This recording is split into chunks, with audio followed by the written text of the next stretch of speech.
ഈ ഒരു പരികർമ്മിയായി നിന്നിട്ടുള്ള ഉണ്ണികൃഷ്ണൻ പോറ്റി ഈ ശബരിമലയിലെ സ്വർണ്ണക്കൊള്ള നടത്തി അതിലൂടെ ഒരു വൻ ശേഖരം തന്നെ ഇദ്ദേഹത്തിന് സ്വന്തമാക്കാൻ കഴിഞ്ഞുവെന്നാണ് ഇപ്പോൾ വരുന്ന വാർത്തകളെല്ലാം. അതായത് അനധികൃതമായിട്ട് സ്വത്തുവകകൾ ധാരാളം ഉണ്ടാക്കി കഴിഞ്ഞിരിക്കുകയാണ്. ഇതിലൊന്നും തന്നെ കൃത്യമായ രേഖ പോലും ഇല്ല എന്നുള്ളതാണ്.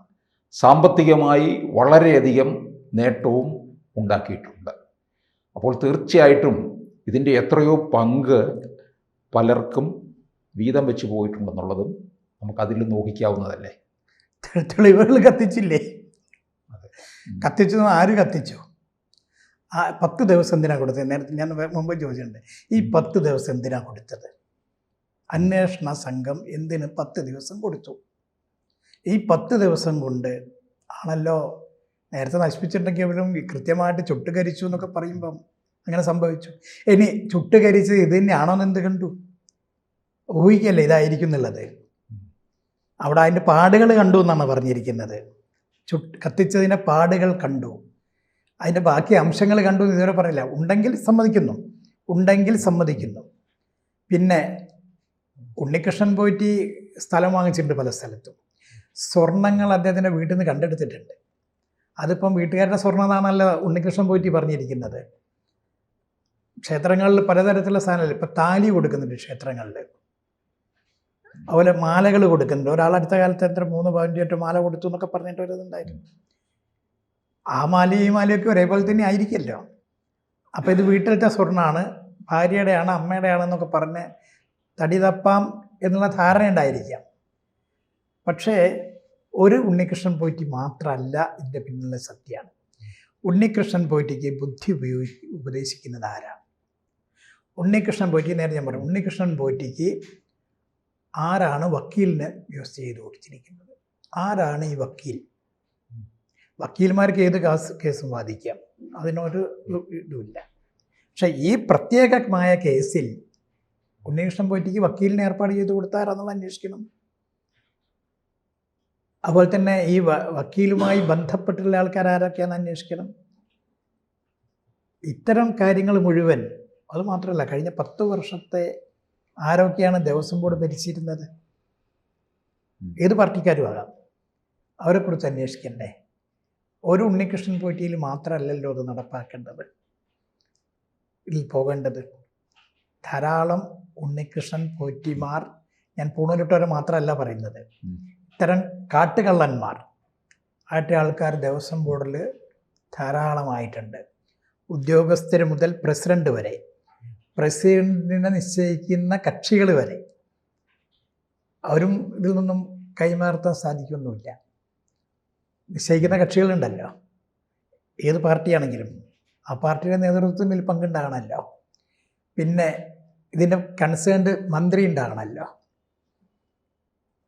അപ്പം ഇത് പോയി പോണ വിശാലമായിട്ടുള്ള ഒരു വിധത്തിലേക്കാണ്. അപ്പം തെളിവുകൾ നശിപ്പിച്ചു എന്ന് പറയുമ്പം ഞാൻ അത് പൂർണ്ണമായിട്ട് ആ തെളിവുകൾ നശിപ്പിച്ചു, ചുട്ടത് അതായിക്കൊള്ളുന്നില്ല, കത്തിച്ചത് അതായിക്കൊള്ളുന്നില്ല, പാട് കണ്ടിട്ടുള്ളൂ ഇതുവരെ. അതിൻ്റെ കത്തിച്ചതിൻ്റെ കഷ്ണങ്ങളൊന്നും കണ്ടിട്ടില്ല. പിന്നെ അദ്ദേഹത്തിൻ്റെ വീട്ടിൽ നിന്ന് തന്നെ ആധാരങ്ങൾ കണ്ടെത്തിയിട്ടുണ്ട്, ഡോക്യുമെൻറ്റ്സ് കണ്ടെത്തിയിട്ടുണ്ടല്ലോ. റിയൽ എസ്റ്റേറ്റ് ഒക്കെ നടത്തിയതിൻ്റെയും അങ്ങോട്ടും ഇങ്ങോട്ടും എന്താ പറയുക, പലിശ കൊടുത്തതിൻ്റെ, അതിനുവേണ്ടി വാങ്ങിച്ചു വെച്ചതിൻ്റെ ഒക്കെ കണ്ടെത്തിയിട്ടുണ്ട്. അതൊക്കെ ഇപ്പോൾ സാധാരണ സംഭവിക്കുന്നതാണ്. നാളെ കേസ് വരുന്ന സമയത്ത് ഇതാണെന്നൊന്നും പറയാൻ പറ്റാത്ത രീതിയിലായിരിക്കുമല്ലോ എഴുതി തള്ളുക. അങ്ങനെ സംഭവിക്കാം. അല്ല, മറ്റേതൊക്കെ തരത്തിൽ ബിനാമി ഉണ്ടെന്ന് നമുക്ക് അറിയത്തില്ല. അതിലും വരെ സാധ്യത ഉണ്ടാകുമല്ലോ, ബിനാമി ഉണ്ടാവുന്നുള്ള ഉറപ്പല്ലേ. ഇപ്പം പ്രസിഡന്റ് ഞാൻ വീണ്ടും ഇതിലേക്ക് പോകുകയാണ്, എക്സിക്യൂട്ടീവ് ഓഫീസർ പ്രസിഡൻ്റായ സംഗതി ഉണ്ടല്ലോ. അതെ, അങ്ങനത്തെ ആൾക്കാർക്ക് ബിനാമി വെക്കാൻ പ്രയാസം ഉണ്ടാകുമോ? ഉണ്ടാവില്ല. അപ്പം ഇവരൊന്നും അറിയാതെയല്ല ഈ കാര്യങ്ങൾ നടന്നത്, ഇവർക്ക് എല്ലാവർക്കും അതിൽ പങ്കുണ്ട്.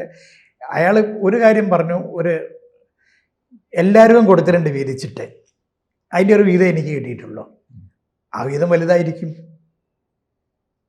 ആ വിഹിതം കിട്ടുക എന്ന് പറഞ്ഞാൽ തന്നെ എല്ലാവർക്കും കൊടുത്തു എന്ന് പറഞ്ഞാൽ ആർക്കൊക്കെ കൊടുത്തു എന്നുള്ള ഇതുവരെ പറഞ്ഞിട്ടില്ലല്ലോ പുറത്ത്. ഒരുപക്ഷെ ഉണ്ണികൃഷ്ണൻ പോറ്റി പറഞ്ഞിട്ടുണ്ടാകാം അന്വേഷണ സംഘത്തോട്. പക്ഷെ ആ അന്വേഷണ സംഘം ഇതുവരെ അത് പുറത്തു വിട്ടിട്ടില്ല. ആരെ ഭയപ്പെടുന്നു, ആരെ രക്ഷിക്കുന്നു, ആരെ സംരക്ഷിക്കാനാണ് അന്വേഷണ സംഘം? കോടതി നിയമിച്ചിട്ടേ ഉള്ളൂ അന്വേഷണം നടത്തണം എന്നുള്ളത്. അന്വേഷണ സംഘത്തിൽ ആരാ പെടുന്നത്? ഈ ഭരണകക്ഷി നിശ്ചയിക്കുന്ന ആൾക്കാരല്ലേ ഉണ്ടാവുള്ളൂ. അത്രയല്ലേ ഉണ്ടാവുള്ളൂ. അല്ലാതെ വേറെ ഓരോരുത്തരും സെലക്ട് ചെയ്ത് ഇന്നയാൾ വേണം എന്ന് കോടതി പറഞ്ഞിട്ടില്ല. അപ്പം അതെല്ലൊരു ചിന്തിക്കേണ്ട കാര്യമാണ് വിശദമായിട്ട്. പക്ഷേ ഈ അന്വേഷണം എവിടെ വരെ പോകുമെന്നുള്ളതാണ് ഇപ്പോൾ നമുക്ക് അന്വേഷണം പോറ്റിയിൽ നിൽക്കും. ഇപ്പോഴത്തെ രീതി അനുസരിച്ച് പോറ്റിയിൽ നിൽക്കും. അല്ലെങ്കിൽ കുറച്ച് ഇതിലൊന്നും പെടാത്ത ചില ആൾക്കാരെ ഇപ്പം തന്നെ ആൾക്കാരെ കണ്ടെത്തിയിട്ടുണ്ടാവും, ഇന്ന ആൾക്കാർ വേണമെന്ന്. അവരുടെ വീട്ടിൽ ചെലവ് കൊടുത്താൽ പോരെ. കാരണം രാഷ്ട്രീയക്കാരൊക്കെ ചെയ്യുന്ന അങ്ങനെയാണല്ലോ പലരും. അതിൽ ആയി കഴിഞ്ഞാൽ നിങ്ങളെ എല്ലാ കാര്യങ്ങളും നമ്മൾ നോക്കിക്കോളാം, നിങ്ങൾ പ്രതിയായിക്കുക. അതല്ല പല സ്ഥലത്തും കമ്മ്യൂണിസ്റ്റുകാരൊക്കെ പ്രതിയായിട്ട് കുറച്ച് കഴിയുമ്പോൾ അവർ തന്നെ പറയുന്നത് ഞാൻ ഇതിൽ നിരപരാധിയായിരുന്നു, എന്നോട് പ്രതിയാകാൻ വേണ്ടി പാർട്ടി പറഞ്ഞു, എന്നോട് പ്രതിയാകാൻ വേണ്ടി പാർട്ടി പറഞ്ഞു എന്നല്ലേ പറയാം. അതേപോലെ തന്നെ ഇതിലും പ്രതിയാക്കാൻ വേണ്ടി ചില ആൾക്കാരെ മുന്നോട്ട് കൊണ്ടുവരാം. ഗതിയില്ലാത്ത ആൾക്കാരെ കൊണ്ടുവന്നിട്ട് അവനെ സംബന്ധിച്ചോളം വീട് പുലരണം. അത്രയേ ഉണ്ടാവുള്ളൂ. അങ്ങനെ സംഭവിക്കാം. പക്ഷെ പോറ്റിക്ക് ആരെയും കുറിക്കാൻ പറ്റുമെന്ന് എനിക്ക് തോന്നുന്നില്ല. കാരണം പോറ്റിയുടെ മേൽ വലിയ സമ്മർദ്ദം ഉണ്ടാകും, ജയിലിലാണെങ്കിൽ പോലും ഉണ്ടാവും. പോറ്റിക്കുള്ള വലിയ സമ്മർദ്ദത്തിന്റെ ഫലമാണല്ലോ പോറ്റി ഇതൊക്കെ ചെയ്തത്. അല്ല, ഇനിയും പുറത്ത് പറയാൻ അതെ കഴിയത്തുമില്ല.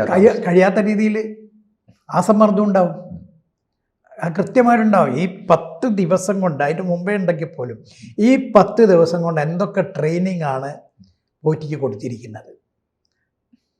10 ദിവസം എന്തുകൊണ്ട് ഇത്തരം കാര്യങ്ങൾ ഇതായില്ല?